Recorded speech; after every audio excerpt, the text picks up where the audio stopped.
Welcome back to another episode of Growth Through Gun. Just smoke with me, Miss Pearl. I got like 5 minutes. I want to get back to sticking to my original plan with my podcast. You know, life can take you off your wheel a little bit, but you gotta get back. You gotta get back on it. And yeah, I need to get back on it. Hope everybody's doing all right. It's like 5 degrees in the DMV, and I'm over it. But you know, it's the only way you see snow, and snow is very beautiful. I am grateful for snow. You know, the weather, it's just the weather. Plus, I'm closer to water, so I remember when it was 9 degrees last year. 9. This episode is called Bills, Bills, Bills, and it comes from Destiny's Child. This is my perspective on managing your money on a monthly basis. I'm noticing a trend, and I think I'm just becoming more aware of it because I can see how people can fall into the spirit of, whatever's going on with the holidays, birthday time, vacation time, and all of that. What I'm noticing is people, fall behind in their monthly rent or bills because they did other things that weren't really budgeted into their monthly plans. I've heard this where people, I work in property management, so I've heard when people like their lights got cut off or they don't pay it until it's about to get cut off. One person that I met is one of the funniest people I've ever met in my experience with property management right now. This person says they just paid a rent.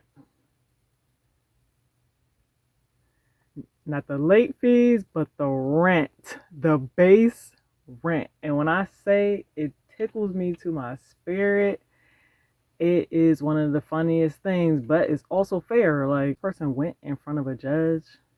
What the fuck is the judge gonna say? So yes, I see a bunch of late fees here. Yep, that's the only balance that I currently have. I pay the rent one time every month. Base rent. The company will be alright. I think that's fair. I ain't gonna hold you.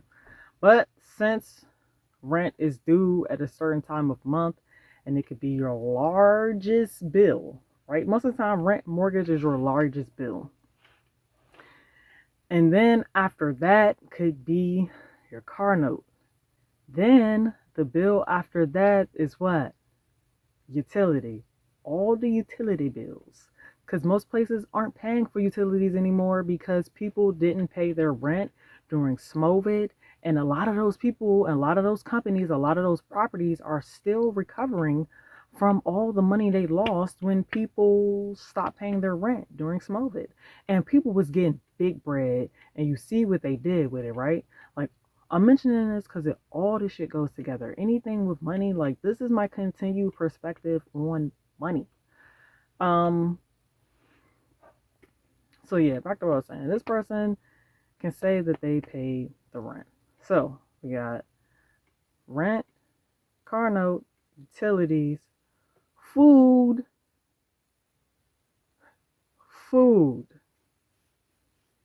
If you are not grocery shopping, you got to be running it up with the food. And I've heard of some families that will be having like bags of garbage because they order just that much food. That's how much money is going outside of their home. And it's even worse when you're a parent. So I always tell people, like, use the resources that you have. If you are at a property where you can pay the rent bi-weekly, then do it. But the problem also is, or the question also is, are you paying yourself first? So when I see my money, like, this is like the first time in my life where I don't feel like I'm working paycheck to paycheck. Like, I never feel like I don't have no money. It's just right now I'm just at a responsible place. Like I know the fucking 3D Matrix shit is going on. Like I get it. But while we're here, I'm just gonna be responsible. You know what I'm saying? I used to have a YOLO lifestyle too.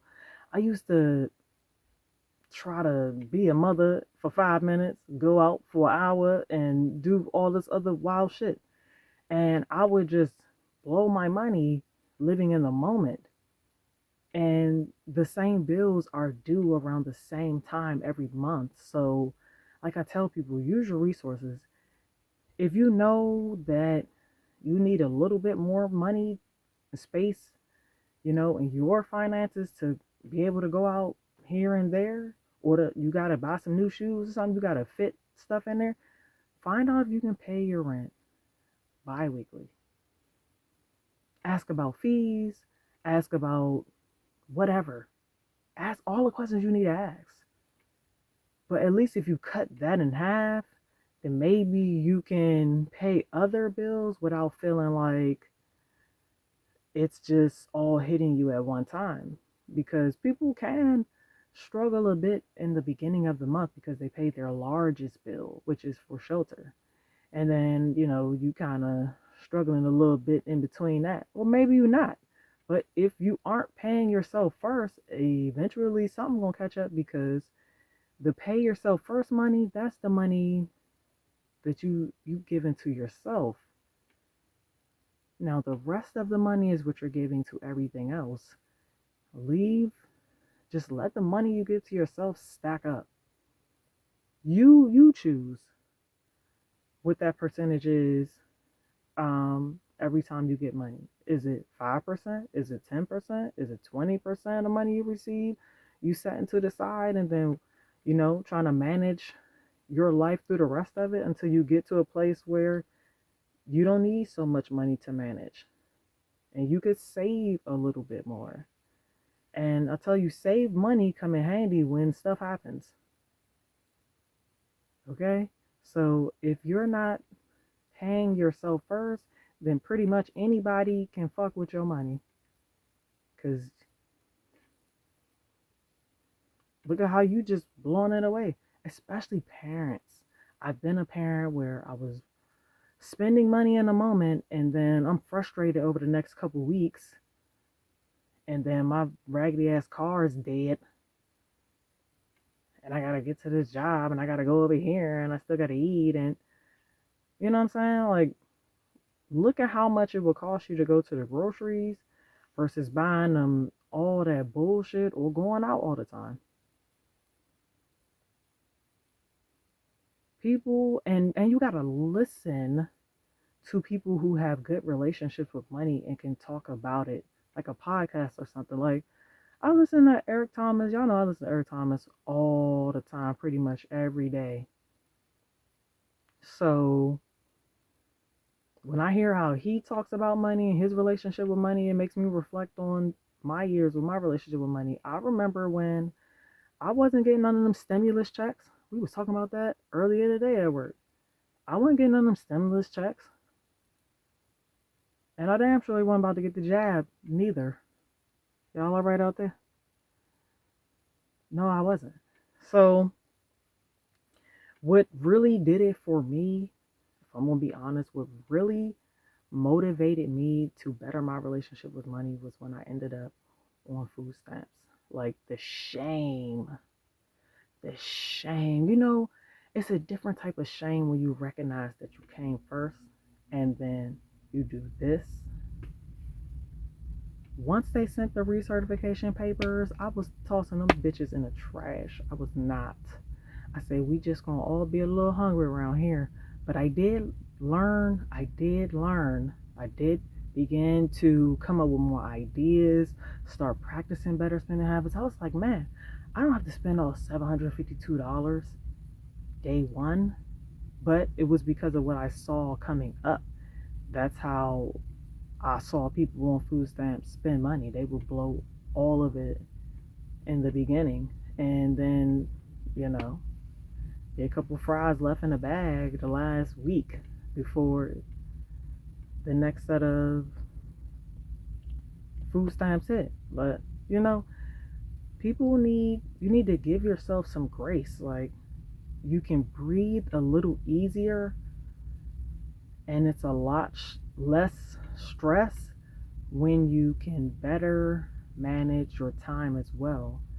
Overtime, they tax overtime like they tax it, okay? And then spending your time at another job, like, y'all got to figure it out, because if you're going to be giving all your real time away, you need to be thinking about what you're doing with the money, especially if you going to work all the time, you never vacation. Like, the money that you give to you, that's the money that you should just have it when you're going out of town. You ain't got to run it up either. On all your trips, you ain't got to buy all new stuff when you go out. Work with what you got, look at stuff, get some ideas, go back, get your money right, then go back. And don't stay in the same spot. You'll never see the world holding on to a street, a boulevard, a avenue. You'll never see it. I ain't even been everywhere, and I can tell you that. So I don't know. I don't know. Maybe I got something from it. Maybe it didn't. Maybe be back next week. Maybe it won't. I don't know. But this has been Growth Through Ganja Smoke with me, Miss Pearl.